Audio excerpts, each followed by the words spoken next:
Video देखें फिर बात करते हैं। दुकान पे ना आया कर। क्या हो गया अब्बा? अगर मैं आपका हाथ बटाने के लिए यहाँ आ जाता हूँ तो इसमें क्या हर्ज है? मैं लोगों की बातें नहीं सुन सकता कि लड़के को इतना पढ़ा लिखा के बिठाया तो फिर भी दुकान पे। ओहो अब्बा, आप क्यों तवज्जो देते हैं लोगों की बातों पे?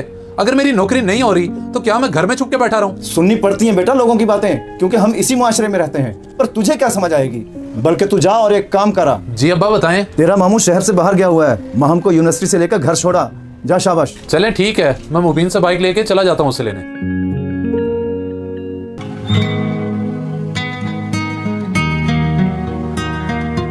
ओह, तो तुम्हें भेजा है मुझे लेने? इतनी देर से ठहरी वेट कर रही हूँ, थोड़ा टाइम से नहीं आ सकते थे?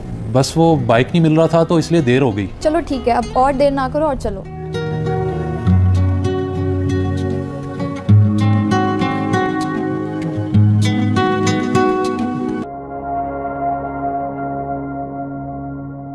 अब इसको क्या अज़ाब पड़ गया, जल्दी करो स्टार्ट।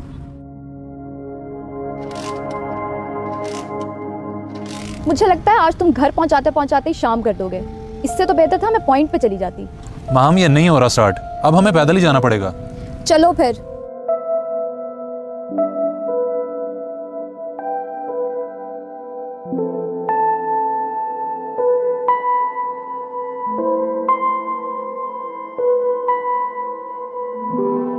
माम तुम ऐसे पैदल किधर जा रही हो? यार घर जा रही हूँ, कजन लेने आया था पर बाइक ही खराब हो गया। ओहो, अगर बुरा ना मानो मैं तुम्हें ड्रॉप कर देता हूँ।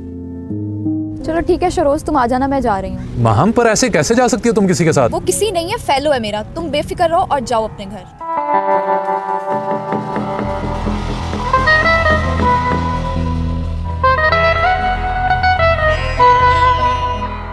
इस बाइक ने तो आज मुझे जलील करके रख दिया। जितना मैं उसके सामने अच्छा बनना चाहता था उतना ही बुरा बन गया और वो मुझे छोड़ के अपने फेलो के साथ चली गई। तुझे पता भी है कि मैं उसे कितना लाइक करता हूँ, लेकिन आज तेरे इस बाइक की वजह से मुझे उसके सामने बड़ा शर्मिंदगी का सामना करना पड़ा है। मुझे क्या मालूम था बाइक खराब हो जाएगा। मैंने तो अपने सारे काम छोड़ के तुझे बाइक दिया ताकि तेरा काम हो जाए। बाइक तो बाइक, मुझे लगता है मेरी किस्मत ही खराब है। आज मेरी नजरों के सामने उसका फेलो उसे कार पे घर ड्रॉप करने चला गया और मैं खड़ा इस खराब बाइक को देखता रह गया। ओहो, ये तो बहुत बुरा हुआ। देख, मैं तो यही कहूंगा कि रोज रोज की परेशानी से बेहतर है कि तू अपने घर वालों से बात करके उसके घर रिश्ता क्यों नहीं भेज देता। लेकिन ये जितना बोलने में आसान लग रहा है उतना आसान है नहीं। मुझे नहीं लगता कि मैं ये कर सकूंगा। तुझे करना होगा। आज तेरी आंखों के सामने उसे कोई घर ड्रॉप करने गया है, कल को हमेशा के लिए ले जाएगा। और मोहब्बत में जरा सी देर इंसान के लिए उम्र भर का पछतावा बन जाती है। अब सब कुछ तेरे हाथ में है। अतीब, मुझे बेटा बता रहा था कि माहम अपनी क्लास के और लड़कों के साथ भी आती जाती है, तो क्या इतनी आज़ादी लड़की को देना ठीक है? जी भाईजान, मैंने दी हुई अपनी बेटी को आज़ादी। अब वो बच्ची नहीं है, बड़ी हो गई है, अपना अच्छा बुरा अच्छे से जानती है। चले माशाल्लाह। हाँ, हमारी बच्ची बड़ी तो हो गई है और आज मैं इसी सिलसिले में तो आया हूँ आपसे कुछ बात करने। हाँ बोले, ऐसी क्या बात है? शायद आपको पता हो कि ना हो, मैंने और आपकी बहन ने शहरोज और महम के बचपन में ही ये सोच लिया था कि इनका रिश्ता करेंगे और आज मैं अपने बेटे का रिश्ता लेकर आपके घर आया हूँ, अगर आपको एतराज़ ना हो तो। एतराज़? देखिए, मेरी बहन पुरानी सोच की मालिक है। अब का दौर बदल गया है। घर बार देखा जाता है जहाँ पे बेटियों को रुखसत करना हो ताकि उनकी आगे की जिंदगी खुशहाल गुजर सके। लेकिन भाई, हम इतने भी गरीब नहीं हैं। हमारे घर भी 3 वक्त की रोटी पकती है। मुझे यकीन है कि शहरोज उसे खुश रखेगा। आजकल खुशियाँ बातों से नहीं, पैसों से मिलती हैं। मेरे से कौन सा आपके हालात ढके छुपे हैं, अच्छी तरह से वाकिफ हूँ। और सबसे बड़ी बात, मेरी बेटी की अपनी पसंद की है और मुझे यकीन है वो अपने लिए मेरी सोच के मुताबिक अच्छा और अमीर लड़का ही चुनेगी। चलें ठीक है भाईजान, मेरी दुआएं उसके साथ हैं। अल्लाह हाफिज। अब्बा, कल रात को आके फिर आपने बताया ही नहीं कि मामू ने आपको क्या जवाब दिया। बस बेटा, क्या बताऊं तुझे मैं।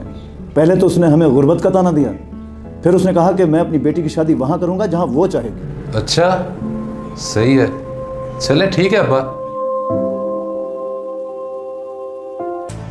हाँ बताओ, क्यों बुलाया मुझे यहाँ पर? माहम तुमसे कुछ बात करनी थी और है भी काफी इम्पोर्टेंट, इसलिए मैं सीधा यूनिवर्सिटी चला आया। अच्छा, ऐसी क्या जरूरी बात है जो तुम अचानक से आ गए? माहम, हमारा बचपन इकट्ठे गुजरा है और हम दोनों एक दूसरे को अच्छे से जानते हैं, तो इसमें कौन सी बड़ी बात है? हम कजिन्स हैं और फैमिली में तो हर कोई एक दूसरे को जानता ही है। माहम, बात कुछ यूँ है कि मैं तुम्हें लाइक करता हूँ और मैं चाहता हूँ कि हम दोनों का रिश्ता हो जाए ताकि घर की बात घर में ही रह जाए। व्हाट? तुमने ऐसा सोच भी कैसे लिया कि मैं उस घर में जाऊंगी जहाँ खाने तक के पैसे नहीं है? और तुम पहले अपने आप को स्टेबल तो कर लो, फिर ऐसा कुछ सोचने की कोशिश करना। देखो, मेरे घर के हालात हमेशा ऐसे तो नहीं रहने। मैं कोशिश कर रहा हूँ, मेरी जॉब हो जाएगी, फिर सब बेहतर हो जाएगा। मुझे नहीं लगता कि तुम्हारे ये ख्वाब कभी पूरे होंगे। और मेरी बात कान खोल के सुन लो, मैं शादी किसी ऐसे इंसान से करूंगी जो कि वेल एस्टैब्लिश्ड हो, ताकि मेरी आगे की जिंदगी सुकून से गुजर सके। और ये तुम्हारे बस की बात नहीं। यार तेरे कहने के मुताबिक मैंने उसके घर रिश्ता भी भेज के देख लिया और लड़की से खुद भी बात किया है, लेकिन आगे से रिजेक्शन ही हुई है। देख शरोज, इसमें सारा कसूर है तेरे हालात का। अगर तू वेल सेटल्ड होता तो ये नौबत कभी ना आती। तो मैं क्या करूं? तेरे सामने मुझे तो सीएस करने का भी कोई फायदा नहीं हुआ, ना कहीं जॉब होती है और ना हमारे पास इतने पैसे हैं कि मैं कोई बिजनेस कर सकूं।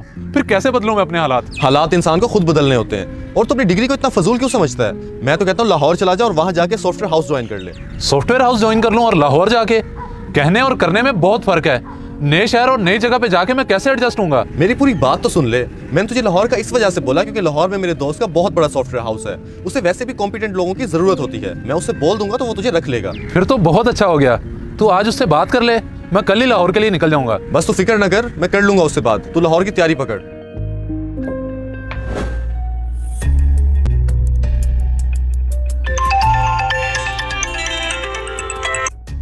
बेटा कैसा है तू और तेरा काम कैसा जा रहा है? जी बाबा अल्हम्दुलिल्लाह सब ठीक है।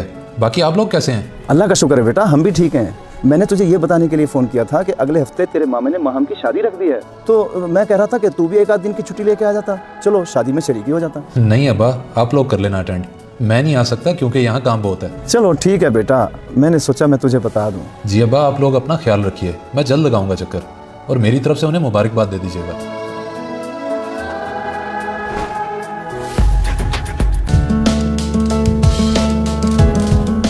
बेटा।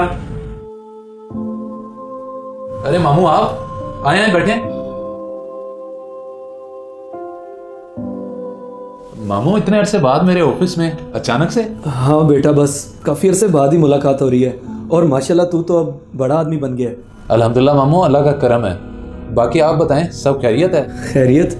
बेटा खैरियत ही तो नहीं है, एक दरख्वास्त लेके आया हूँ तेरे पास, अगर कुछ हो सके तो। जी जी मामू बताएं, क्या बात है और मैं क्या कर सकता हूँ आपके लिए? बेटा मेरा कारोबार अब पहले जैसा रहा नहीं और माहम ने जिस लड़के से शादी की है उस लड़के के घर वाले इस रिश्ते से राजी नहीं थे, तो शादी के फौरन बाद ही उन्होंने असद को अपनी जायदाद से बेदखल कर दिया। ओहो, ये तो बहुत बुरा हुआ। तो फिर अब? तो अब बेटा मैं ये कह रहा था कि माशाल्लाह तू इतनी बड़ी कंपनी चला रहा है, तो असद को भी कोई जॉब दे देता, चलो उनके भी हालात कुछ बेहतर हो जाते। अगर बात है उनके हालात की तो मैं कोशिश करूंगा कि उसे कोई अच्छी नौकरी दूं ताकि उनकी परेशानी तो दूर हो। ठीक है बेटा, अगर ऐसा हो जाएगा तो उनके लिए बहुत बेहतर हो जाएगा और मुझे समझ नहीं आ रही कि मैं तेरा शुक्रिया कैसे अदा करूं। अरे नहीं नहीं, शुक्रिया की कोई बात नहीं है, बस आप बेफिक्र रहें। बल्कि आप बैठे, मैं आपके लिए खाने का बंदोबस्त करवाता हूँ। अरे नहीं नहीं बेटा, कोई तकल्लुफ की जरूरत नहीं है, मुझे जरा काम जाना है, मैं कल तेरे पास तसल्ली से चक्कर लगाऊंगा। अल्लाह हाफिज।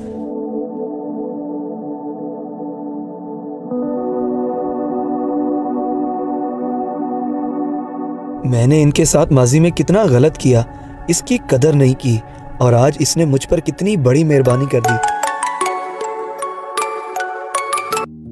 जी बाबा, क्या बना? बेटा बात हो गई है, शहरोज ने कहा कि अच्छी पोस्ट पे जॉब हो जाएगी असद की। चले ठीक है बाबा, शुक्र है। हाँ हाँ तुम फिक्र मत करो, असद की जल्द जॉब हो जाएगी और तुम्हारे हालात काफी बेहतर हो जाएंगे। जी इंशाल्लाह। कभी कभी कहीं पहुंचने के लिए कहीं से निकलना बहुत ज़रूरी होता है। आपकी क्या राय है? मुझे कमेंट्स बॉक्स में बताएं। जज़ाकल्लाह।